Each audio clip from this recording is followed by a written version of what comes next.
आप सभी साथियों को मेरा प्यार भरा नमस्कार। मैं शिवा आप सभी लोगों के आपके अपने YouTube channel math bye Shiva में आपका स्वागत करता हूं। बिहार शिक्षक भर्ती के बारे में हम लोग इस वीडियो में चर्चा करने वाले हैं। इतने बड़े पैमाने पर शिक्षक भर्ती आई हुई है, आप सभी लोग अपना जोरदार तरीके से तैयारी भी कर रहे होंगे। तो हम लोग जो प्राइमरी लेवल पर जो गणित विषय का जो प्रश्न पत्र रहेगा, गणित से जो प्रश्न आएंगे उनके बारे में हम लोग डिस्कस करने वाले हैं और आज से एक नए बैच को स्टार्ट करने वाले हैं। हम लोग जितना मैं यहाँ पर सिलेबस में जो ये 18 पार्ट यहाँ पर लिखा हुआ है, 18 टॉपिक लिखे हुए हैं, इन सभी टॉपिक को बारी बारी से बहुत ही विस्तार पूर्वक और बहुत ही कम समय में हम लोग अपने कॉन्सेप्ट को पढ़ने वाले हैं।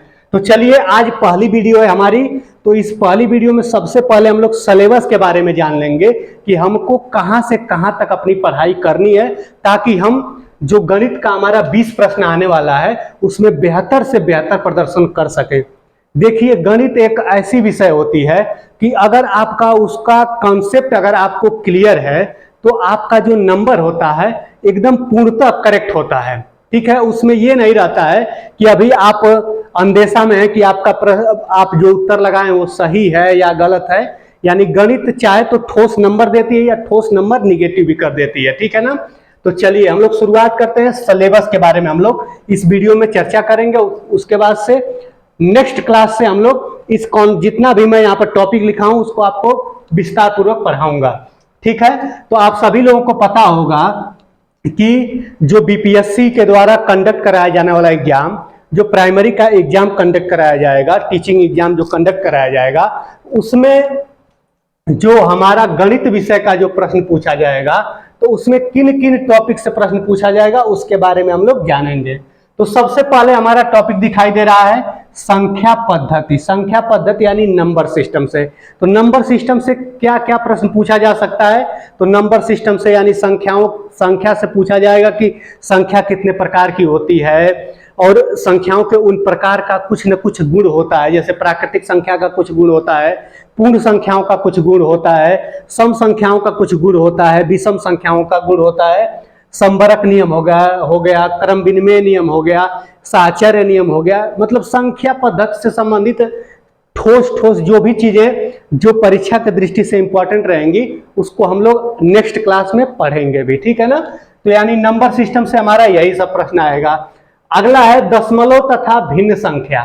ठीक है, दशमलव तथा भिन्न संख्या यानी जो भिन्न संख्याएं होती हैं कितने प्रकार की होती हैं, किस किस तरह की भिन्न पाई जाती हैं, किस किस तरह की दशमलव संख्या होती है, उनका 4 फंडामेंटल जो ऑपरेशन होता है, चाहे जोड़ हो गया, घटाना हो गया, गुणा हो गया, भाग हो गया, उसके बारे में भी हम लोग पढ़ने वाले हैं। वो भी हमारे सिलेबस का एक हिस्सा है। ठीक है। उसके बाद से अगला टॉपिक है हमारा महत्तम समापवर्तक तथा लघुत्तम समापवर्त्य। यानी महत्तम समापवर्तक से भी और लघुत्तम समापवर्त्य से भी हमारा क्वेश्चन बहुत ही ज्यादा से ज्यादा मात्रा में पूछे जाने की संभावना है। चलिए अगला टॉपिक है वर्गमूल तथा घनमूल से भी प्रश्न पूछे जाएंगे। तो अगला टॉपिक हमारा दिखाई दे रहा है घात और घातांक। ठीक है ना। यानी इसमें करड़ी से संबंधित कहीं क्वेश्चन नहीं आने वाला है। तो आप सभी लोग अगर इस चैप्टर को पढ़िएगा तो सिर्फ पावर और इंडेक्स के बारे में यानी घात और घातांक के बारे में पढ़िएगा। शर्ट से यानी करड़ी के बारे में कुछ भी नहीं इसमें पढ़ना है। ठीक है ना। यानी हमारे सिलेबस में सिर्फ घात और घातांक दिया हुआ है। उसके बाद से निकटतम मान है। ये बहुत ही सरल सा कॉन्सेप्ट होता है, सिंपल कॉन्सेप्ट होता है निकटतम मान का। सरलीकरण सिंप्लीफिकेशन के बारे में आप लोग जानते ही होंगे कि का को पहले तोड़िए ता पीछे 2 भाग गुणा करत धन जोड़ के ऋण को दिए घटाए। बहुत ही बेस्ट मेथड होता है, उसके बारे में भी आप लोग जानते भी होंगे और हम लोग नेक्स्ट क्लास में उसको भी पढ़ने वाले हैं बहुत ही विस्तार पूर्वक और बहुत ही अच्छे ढंग से। ठीक है। आगे हमारा टॉपिक है मापन तथा संख्या समय पद्धति है। यहाँ पर क्या है? मापन तथा समय पद्धति।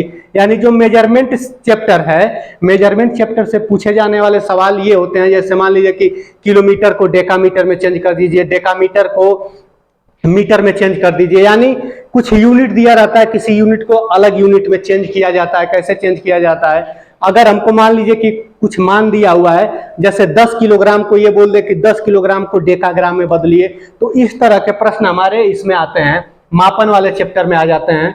समय पद्धति जो हमारी है, समय पद्धति का मतलब यह है कि जो समय प्रणाली हमारी है, समय प्रणाली से संबंधित भी क्या कहते हैं, यूनिट चेंज से ही क्वेश्चन पूछा जाएगा। यानी क्या कहते हैं, घंटे को सेकंड में बदल दीजिए, सेकंड को घंटे में बदल दीजिए, ये सब सारी प्रक्रियाएं समय पद्धति के अंतर्गत आती हैं। उसके बाद से हमारा लास्ट है, यहाँ पर लास्ट कह रहे हैं, अगला है 9वें नंबर का है औसत चैप्टर से, यानी एवरेज चैप्टर से भी प्रश्न पूछा जाएगा। एवरेज को भी हम लोग आगे की क्लास में बहुत ही शानदार पूर्वक से खत्म करेंगे, शानदार तरीके से हम लोग पढ़ेंगे। उसके बाद से हमारा है प्रतिशतता, परसेंटेज चैप्टर है। परसेंटेज को भी बहुत ही बेहतर कॉन्सेप्ट के द्वारा हम लोग पढ़ेंगे। प्रतिशत से भी सवाल पूछे जाने की संभावना सबसे ज्यादा है, ठीक है ना। उसके बाद से अगला टॉपिक है हमारा ऐकिक नियम। ऐकिक नियम क्या होता है, यूनिटरी रूल। अगर मान लीजिए कि इस तरह का क्वेश्चन आता है कि 10 आदमी किसी काम को 5 दिन में कर सकते हैं, तो 15 आदमी उस काम को कितने दिन में कर लेंगे। 15 पेंसिल का दाम इतना रुपए है, तो इतने पेंसिल का दाम कितना रुपए होगा। इस तरह के जितने भी प्रश्न बनते हैं सब यूनिटरी रूल के प्रश्न होते हैं, ऐकिक नियम के सभी प्रश्न होते हैं। तो ऐकिक नियम से भी हमारे परीक्षा में प्रश्न पूछे जाने की संभावना सबसे ज्यादा है, बहुत ही ज्यादा है। उसके बाद से लाभ और हानि, प्रॉफिट और लॉस से भी हमारा क्वेश्चन आएगा। अनुपात और समानुपात से भी क्वेश्चन पूछा जाएगा। कार्य, समय तथा दूरी, ठीक है, कार्य से संबंधित, ठीक है, कार्य से संबंधित जैसे अभी जो मैं प्रश्न बोला हूं वो यूनिटरी रूल का भी प्रश्न है और कार्य से संबंधित भी प्रश्न है, ठीक है ना। और कभी कभी ऐसा भी रहता है कि कार्य समय एक ही साथ प्रश्न पूछता है, कार्य और समय का एक ही साथ प्रश्न पूछता है, मतलब उसमें कुछ कार्य भी हो रहा है और कुछ समय भी लग रहा है, उसी में चाहे तो हमको का समय निकालना रहता है या कितना कार्य हुआ है उसको निकालना रहता है। वैसे प्रश्न भी हमारे एग्जाम में पूछे जाएंगे, बहुत ही इंपॉर्टेंट है। उसके बाद से दूरी से संबंधित जो प्रश्न होते हैं वो भी पूछे जाएंगे। अगला हमारा टॉपिक है साधारण ब्याज तथा चक्रवृद्धि ब्याज।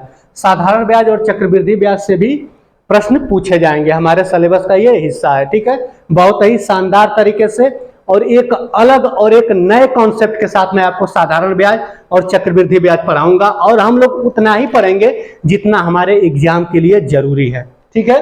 अगला टॉपिक है हमारा क्षेत्रमिति यानी मेंसुरेशन का टॉपिक है। मेंसुरेशन में 2D से भी प्रश्न आएगा, यानी 2 डायमेंशनल फिगर से भी प्रश्न आएगा, 3D से भी प्रश्न आएगा। यानी 2D से प्रश्न आने का मतलब त्रिभुज का क्षेत्रफल हमसे पूछ सकता है, चतुर्भुज का क्षेत्रफल पूछ सकता है, परिमाप पूछ सकता है, ठीक है। और 3D से क्या होगा कि जैसे घन का आयतन हो गया, घनाभ का आयतन हो गया, वक्र पृष्ठ हो गया, संपूर्ण पृष्ठ हो गया, ठीक है। यही छोटी छोटी चीजें ही हमारे परीक्षा में पूछे जाएंगे, ठीक है ना। मेंसुरेशन से 2D और 3D दोनों से प्रश्न पूछे जाने के लिए संभावना बहुत ज्यादा है। उसके बाद से रेखा गणित की बात करते हैं। रेखा गणित में क्या पूछा जाएगा, हमें कॉन्सेप्ट के बारे में जानना रहेगा कि बिंदु क्या होता है, रेखा किसे कहते हैं, किरण किसे कहते हैं, ठीक है। किरण के बाद से रेखाखंड क्या होता है और इन सब का गुण क्या होता है, उनसे गुणों से संबंधित प्रश्न पूछेगा हमको, ठीक है ना।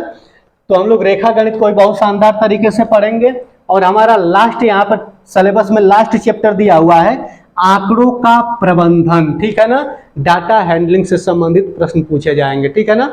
डाटा से संबंधित, डाटा को कैसे व्यवस्थित किया जाता है, ठीक है ना। इन्हीं सब से संबंधित सारी चीजें पूछी जाएंगी। अब हम लोग नेक्स्ट क्लास में, अगली क्लास में हम लोग संख्या पद्धति यानी नंबर सिस्टम को शुरुआत करेंगे, और मात्र 18 से 20 दिन, यानी जो ये हमारा सिलेबस का जो ये 18 पार्ट में ये दिया हुआ है, जो हमारे सिलेबस में 18 पॉइंट है, 18 टॉपिक है, इनको हम 18 दिन में कवर कर लेंगे। पूरा कॉन्सेप्ट बहुत ही विस्तार पूर्वक हम लोग पढ़ेंगे, ठीक है ना। चलिए, तो आज के लिए बस इतना ही। हमको सिलेबस डिस्कस करना था कि हमारे गणित से संबंधित कौन कौन से प्रश्न पूछे जाने वाले हैं हमारी परीक्षा में। तो गणित से संबंधित यही प्रश्न हमारे पूछे जाएंगे, ठीक है। उम्मीद करते हैं आपको ये चीजें समझ में आई होंगी, और अगर वीडियो अच्छी लगी हो तो एक बार हमारे चैनल को लाइक और सब्सक्राइब करना ना भूलें। Thank you.